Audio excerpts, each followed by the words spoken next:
কণ্ঠে আমার লাগা জোর, আওয়ামী লীগের কবর খোর, কণ্ঠে আমার লাগা জোর।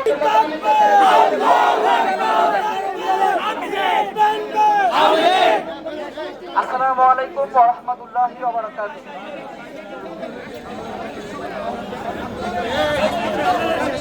প্রিয় সংগ্রামী ভাইরা, আজকে সারা বাংলাদেশে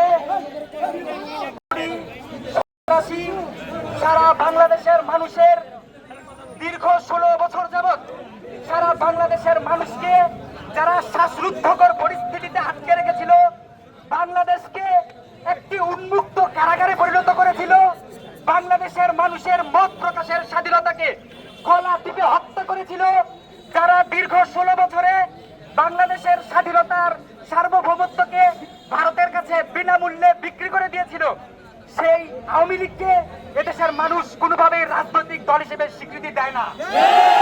আর যারা রাজনৈতিক দল নয়, সন্ত্রাসীপনা এবং অপকর্মের এমন কোন দিক নেই যেই দিকে আওয়ামী লীগের জুড়ি এদেশে আছে।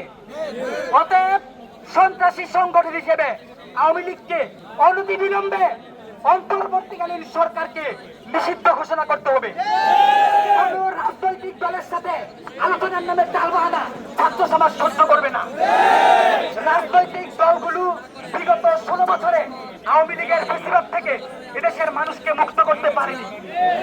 ছাত্র জনতার ঐক্যবদ্ধ আন্দোলনের ফলে যেহেতু খুনি হাসিনার পতন ঘটেছে, সুতরাং ছাত্র জনতার ঐক্যবদ্ধ দাবির মুখে খুনি হাসিনা ও তার দলকে অবশ্যই নিষিদ্ধ করতে হবে।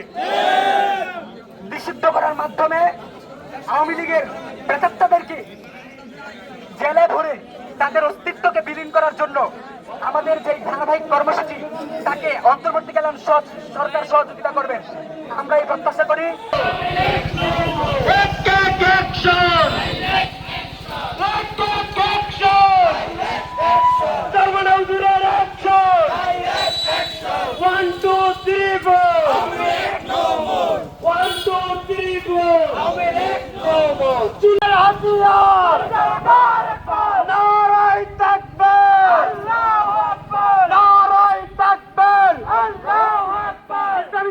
আন্দোলন জিন্দাবাদ জিন্দাবাদ, আন্দোলন নেতা নয় নীতি চাই, নেতা নয় নীতি চাই, সারা বিশ্ব শুনতে পাই।